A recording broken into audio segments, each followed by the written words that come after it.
ایک ایسی سرزمین دنیا جہاں دیواروں پر لگے کالے دھبے مظلوموں کی چیخوں کی گواہی دیتے ہیں، جہاں سناٹا اتنا وزنی ہے کہ لگتا ہے کہ وقت خود تھم چکا ہے۔ یہ دمشق کے نیچے چھپی ہوئی ایک خفیہ دنیا ہے، جہاں درد کی کہانیاں قید ہیں اور مظلوموں کی آہیں دیواروں سے لپٹی ہوئی ہیں۔ فراز کیلانی جو BBC کا نمائندہ تھا، اس نے ان تہہ خانوں کے اندر جب قدم رکھا تو اسے کبھی خوف اور اذیت اس کا وہاں پر وجود نظر آیا۔ وہ راز دریافت ہوئے ہیں جنہیں شام کی زمین نے دہائیوں تک چھپائے رکھا۔ یہ تہہ خانے شام کی سرکاری سیکیورٹی ایجنسی کے ہیڈ کوارٹر کے طور پر استعمال ہوتے تھے۔ یہاں وہ خفیہ نیٹ ورک کام کرتا تھا جس کی بنیاد پر اسد خاندان نے کئی دہائیوں تک شام کے اوپر حکمرانی کی۔ تہہ خانے کے دروازے موٹے فولاد کے بنے ہوئے ہیں اور اندر قیدیوں کے لیے قطار در قطار چھوٹے سیل موجود ہیں۔ آپ سب پر سلامتی ہو، میں یاسر رشید ہوں اور آپ دیکھ رہے ہیں 92 ڈیجیٹل۔ ناظرین، شام کی زمین کے نیچے چھپی ہوئی دنیا اور گولان کی پہاڑیوں کا تمام تر تجزیہ اسی ویلاگ پہ ہوگا۔ ایک سیل ایسا تھا جس میں جھانکا گیا تو وہ محض 2 میٹر لمبا اور 1 میٹر چوڑا تھا۔ دیواروں پر لگے کالے دھبے اس کی گندگی کی گواہی دے رہے تھے۔ روشنی کا واحد ذریعہ لوہے کی جالی سے گزرتی ہوئی سورج کی دھیمی کرنیں تھیں۔ ان اندھیروں میں قیدی مہینوں تک قید رکھے جاتے تھے، ان سے تفتیش کی جاتی تھی اور ان پر تشدد کیا جاتا تھا۔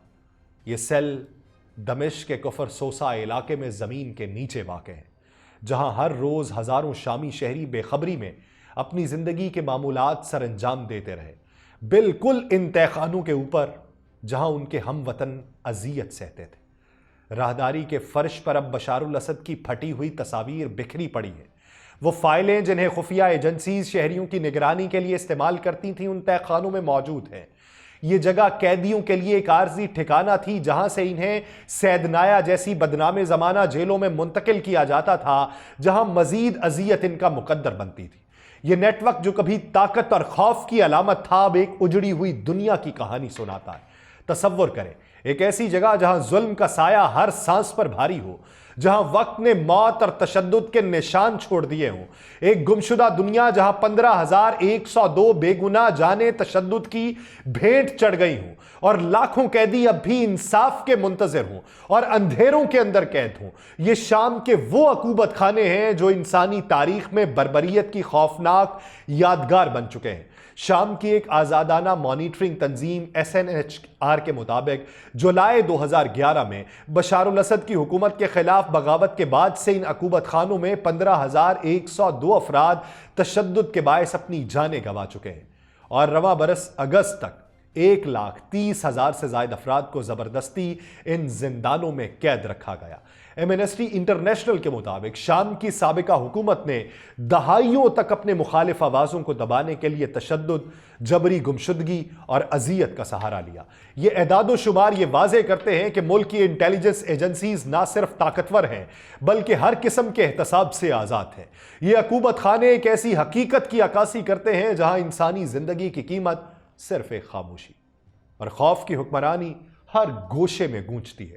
دمشق کی ایک تاریک گلی میں جہاں ہر موڑ کے اوپر راز چھپے ہیں، چند قدم کے فاصلے پر ایک ایسی عمارت ہے جو کسی جاسوسی کہانی کا حصہ معلوم ہوتی ہے۔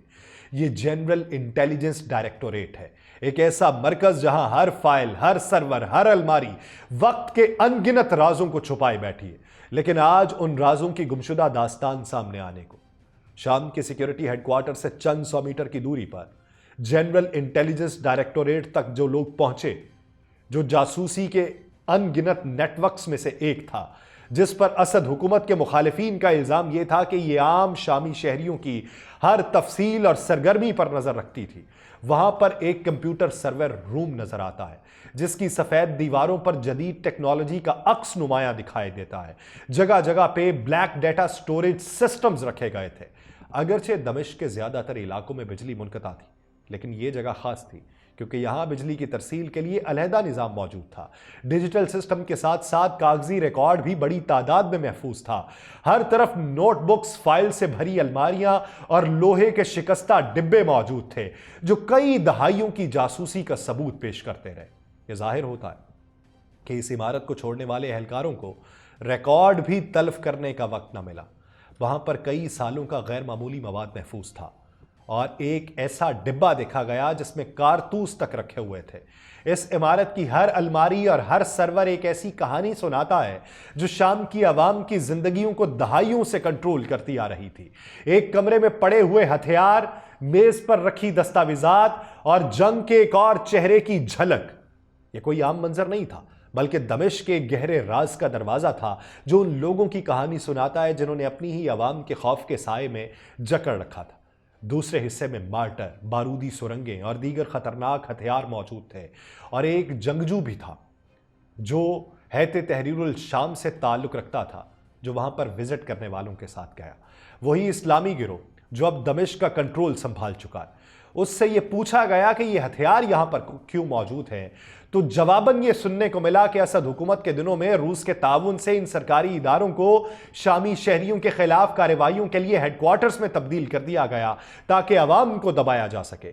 جنرل انٹیلیجنس ڈائریکٹوریٹ میں موجود وہ دستاویزات اور کمپیوٹر ریکارڈ ان افراد تک پہنچنے میں مددگار ثابت ہو سکتے ہیں جو ماضی میں ظلم و ستم کے ذمہ دار بھی تھے۔ اور ہیئت تحریر الشام کے رہنما ابو محمد الجولانی نے کہا کہ ماضی میں قیدیوں پر ظلم کرنے والے کسی بھی شخص کو معاف نہیں کیا جائے گا۔ ٹیلی گرام کے اوپر وہ اپنا پیغام جاری کرتے ہیں۔ الجولانی اپنے عزم کا اظہار کرتے ہوئے کہتا ہے کہ نہ صرف شام میں ان کا تعاقب کیا جائے گا بلکہ دیگر ممالک سے بھی مطالبہ کیا جائے گا کہ جو افراد وہاں پناہ لے چکے انہیں واپس کیا جائے تاکہ انصاف کا حصول ممکن ہو سکے۔ وہاں سے ملنے والا ریکارڈ سرحدوں سے پرے بھی اثرات ڈال سکتا ہے۔ ایسی فائلیں ملیں جن میں سوڈان، لبنان اور عراق سے متعلق تفصیلات موجود تھیں۔ اگرچہ یہ مواد عام ہو گیا تو خطے کے کئی ممالک میں بھونچال آ سکتا ہے اور بشار الاسد حکومت کے پرانے اتحادیوں کے لیے یہ ریکارڈ ایک نئے چیلنج کا سبب بن سکتا ہے۔ اب دیکھنا یہ ہے کہ کتنی نئی کہانیوں سے پردہ اٹھے گا اور کتنے نئے کردار منظر عام پہ آ جائیں گے۔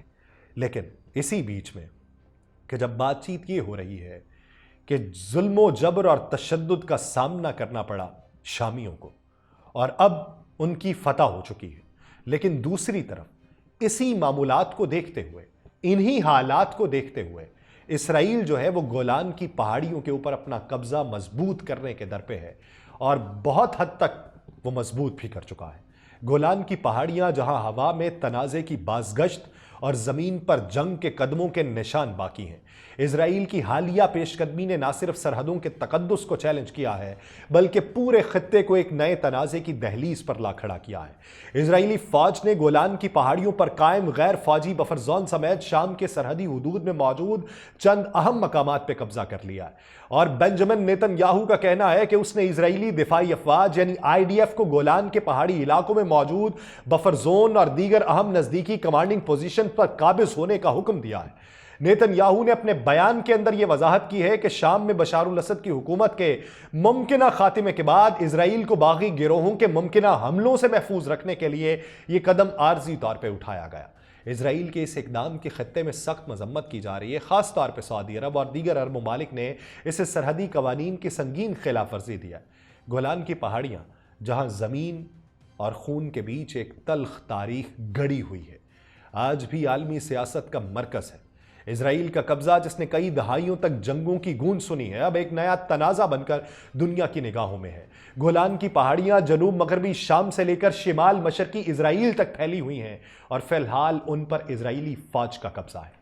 1967 کی 6 روزہ جنگ میں شامی افواج نے گولان کی پہاڑیوں سے اسرائیل پر حملہ کیا تھا، مگر اسرائیل نے جوابی کارروائی کرتے ہوئے حملے کو ناکام بنایا اور اس علاقے کے قریب 1200 مربع کلومیٹر رقبے پر قبضہ کر لیا۔ شام نے 1973 کی جنگ میں گولان کی پہاڑیوں کا قبضہ دوبارہ حاصل کرنے کی کوشش کی لیکن کامیاب نہ ہو سکا۔ اس کے بعد 1974 میں شام اور اسرائیل نے ایک جنگ بندی معاہدے کے اوپر دستخط کیے جس کے مطابق دونوں ممالک کی افواج کو گولان کی 80 کلومیٹر طویل سرحدی پٹی سے انخلا کرنا تھا۔ اس علاقے کو ایریا آف سیپریشن قرار دیا گیا اور اقوام متحدہ کی ڈس انگیجمنٹ آبزرور فورس اس معاہدے کی نگرانی کے لیے وہاں پر موجود ہے۔ 1981 میں اسرائیل نے اس معاہدے کی خلاف ورزی کرتے ہوئے گولان کی پہاڑیوں پر اپنی جانب کے علاقے کو اپنے کنٹرول میں لے لیا اور یہودی آبادکاروں نے وہاں پر بستیاں قائم کرنا شروع کر دیں۔ اس علاقے پر اسرائیل کی خود مختاری کو بین الاقوامی سطح پر تسلیم نہیں کیا گیا، لیکن 2019 میں امریکی صدر ڈونلڈ ٹرمپ کی انتظامیہ نے اسرائیل کے حق میں سابقہ امریکی پالیسی کو تبدیل کرتے ہوئے گولان کو اسرائیل کا حصہ تسلیم کر لیا۔ شام کا موقف یہ تھا کہ وہ اسرائیل کے ساتھ امن معاہدہ تب تک نہیں کرے گا جب تک اسرائیل گولان کے پورے خطے سے انخلا نہیں کر دیتا۔ نومبر 2024 میں شام اور اقوام متحدہ نے یہ شکایات درج کی کہ اسرائیل بفر زون کے قریب اور بعض مقامات پر اس کے اندر خندقیں کھود رہا ہے۔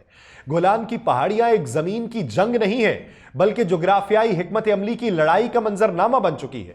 شام اور اسرائیل کے درمیان ان بلند و بالا زمینوں پر اختیار کی جنگ اس بات کی گواہی ہے کہ یہاں سے زمین کا نقشہ بدلنے کی طاقت موجود ہے جسے دونوں طرف کے ممالک کے دفاعی مفادات سے الگ کر کے نہیں دیکھا جا سکتا۔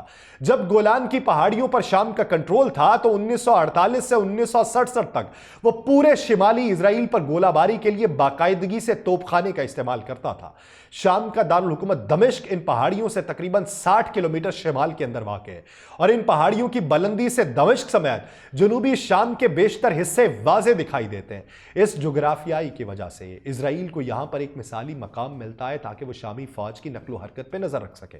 ان پہاڑیوں پہ کنٹرول اسرائیل کو شام کی جانب سے فوجی حملے کے خلاف قدرتی بفر زون فراہم کرتا ہے۔ 1973 کی جنگ میں بھی ایسا ہی ہوا تھا۔ گولان کی پہاڑیاں اس خطے میں پانی کی فراہمی کا بھی ایک اہم ذریعہ ہے کیونکہ ان پہاڑیوں کی بلندیوں سے بہ کر آنے والا بارش کا پانی دریائے اردن میں داخل ہوتا ہے اور یہ دریا اس علاقے کی زمین کو زرخیز بناتا ہے جہاں انگور اور دیگر پھلوں کے باغات اگتے ہیں اور یہاں کی زمین مویشیوں کے لیے چراگاہوں کا کام بھی دیتی ہے۔ ماضی میں شام اور اسرائیل کے درمیان کسی بھی امن معاہدے کی سب سے بڑی رکاوٹ جو تھی وہ شام کا یہ مطالبہ تھا کہ اسرائیل 1967 سے پہلے کی پوزیشن پہ واپس جائے اور قبضہ کیے گئے علاقے کو مکمل طور پہ خالی کرے۔ لیکن اگر ایسا ہو جاتا تو شام کو بحیرہ تبریہ کے مشرقی ساحل کا کنٹرول مل جاتا جس سے اسرائیل جو تھا وہ پانی کے ذرائع سے محروم ہو جاتا۔ اسرائیل کا کہنا ہے کہ دونوں ممالک کے درمیان سرحد مزید مشرق کی طرف ہونی چاہیے تاکہ خطے کے اہم وسائل سے محروم نہ ہو سکے۔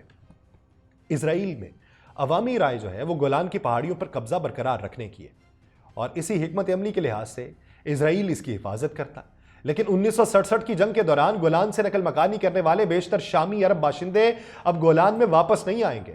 گولان میں اب 30 سے زائد اسرائیلی بستیاں موجود ہیں جن میں تقریباً 20,000 افراد رہائش پذیر ہیں۔ یہ بستیاں بین الاقوامی قانون کے مطابق غیر قانونی تصور کی جاتی ہیں مگر اسرائیل اس سے اختلاف کرتا ہے۔ یہ یہودی بستیاں ان تقریباً 20,000 شامیوں کے ساتھ آباد تھیں جن میں سے زیادہ تر کا تعلق جو تھا وہ دروز فرقے سے تھا جو اسرائیل کے قبضے کے دوران یہاں سے نکلے تھے۔ یہاں سے نکلنے کی جنہوں نے ہمت کی وہ نکل گئے اور پھر کچھ وہاں سے نہیں بھی نکلے۔ شام کا موقف یہ ہے کہ گولان کی پہاڑیاں ہمیشہ سے اس کی ملکیت رہیں اور وہ اس علاقے کو واپس لینے کے لیے مسلسل عزم ظاہر کرتا ہے، جبکہ اسرائیل کہتا ہے کہ گولان کی پہاڑیاں اس کے دفاع کے لیے نہایت اہم ہے، اس لیے اس کا کنٹرول اس کے پاس رہے گا۔ اس علاقے سے شامی فوج اس وقت نکل گئی تھی جب باقی گروہوں کے دستے دمشق کی جانب بڑھ رہے تھے، بشار الاسد کا اقتدار ختم ہو رہا تھا اور اسی موقع کے اوپر اسرائیلی دفاعی افواج نے گولان کی پہاڑیوں پر غیر فوجی بفر زون کا کنٹرول حاصل کر لیا۔ اسرائیلی فوج یہ تسلیم کرتی ہے کہ وہ گولان کی پہاڑیوں میں غیر فوجی بفر زون سے باہر کے علاقے میں بھی موجود ہے، لیکن اس کا کہنا ہے کہ وہ زیادہ آگے نہیں بڑھیں گے۔ بنجامن نیتن یاہو کہتا ہے کہ اس کی افواج عارضی دفاعی پوزیشن اختیار کر رہی ہے اور یہ عارضی بندوبست اس وقت تک کے لیے ہے جب تک کوئی مناسب انتظام نہیں ہو جاتا۔ وہ کہتا ہے اسرائیل کی خواہش ہے کہ وہ شام میں ابھرنے والی نئی قوتوں کے ساتھ پرامن اور ہمسائیگی پر مبنی تعلقات رکھے، لیکن اگر وہ ایسا نہیں کرتے تو پھر ہم اسرائیل کی ریاست اور سرحد کے دفاع کے لیے جو کچھ بھی کرنا پڑا وہ کریں گے۔ شام سے آنے والی رپورٹس میں یہ دعویٰ منظر عام پہ آتا ہے کہ اسرائیل گولان کی پہاڑیوں سے آگے پیش قدمی کرتے ہوئے دمشق سے 25 کلومیٹر کی دوری تک پہنچ چکا ہے، مگر اسرائیلی فوجی ذرائع اس بات کی تردید کرتے ہیں اور کہتے ہیں کہ فوج بفر زون سے آگے بڑھی ہے، لیکن اس حد تک نہیں گئی۔ کئی عرب ممالک اسرائیل کے شام میں حالیہ اقدامات کی بھرپور مذمت کرتے ہیں۔ مصر کی وزارت خارجہ نے اسے شام کی سرزمین پر قبضہ اور 1974 کے معاہدے کی کھلی خلاف ورزی قرار دیا۔ بنجامن نیتن یاہو کہتا ہے کہ یہ اقدامات اسرائیل کی سرحدوں کو محفوظ بنانے کے لیے ہیں اور 1974 کا معاہدہ جو تھا وہ فعال نہیں رہا شامی باغی گروہوں کے قبضے کے بعد۔ اس معاملے کے اوپر اسرائیل شام کی جانب سے حماس کے 7 اکتوبر کو ہونے والے حملے جیسے کسی بھی حملے کو روکنا چاہتا ہے، یہ اس کے تجزیہ کار کہتے ہیں، لیکن اسی شکوک و شبہات میں شام نے کبھی یہ نہیں کہا کہ وہ معاہدے کی پاسداری نہیں کرے گا، اگرچہ اسرائیل کی جانب سے اپنی سلامتی کو یقینی بنانے کے لیے پیشگی اقدامات کیے جا رہے ہیں، لیکن لندن میں قائم think tank Royal United services institute سے تعلق رکھنے والے ڈاکٹر ایچ اے ہیلیئر کا کہنا ہے کہ شام کے باغی گروپس کی جانب سے گولان کی پہاڑیوں پر اسرائیل سے قبضہ چھڑانے کے امکانات مستقبل قریب میں انتہائی کم ہیں۔ ان کے مطابق شام کے باغی گروہ ملک کے اندرونی معاملات میں اس حد تک مصروف ہوں گے کہ اسرائیل کے ساتھ نیا تنازع پیدا کرنے کے بارے میں سوچنے کا وقت نہیں ملے گا۔ اور پروفیسر میکل برگ کا یہ کہنا ہے کہ اسرائیل کی جانب سے شام کے علاقوں میں موجودگی شام میں آنے والی مستقبل کی حکومتوں کے ساتھ اسرائیل کے تعلقات کو خراب کرے گی۔ لیکن اس سارے عمل میں اب جو اسرائیل کی طرف سے یہ ایک نئی حکمت عملی بنائی جا رہی ہے جس میں خطے کے دیگر ممالک کے اوپر قبضہ کرنا اور گریٹر اسرائیل کے پلان کو آگے بڑھانا، یہ کیا نتیجہ نکالے گا، وقت کا انتظار ہے۔ مجھے دیجیے اجازت، اللہ نگہبان۔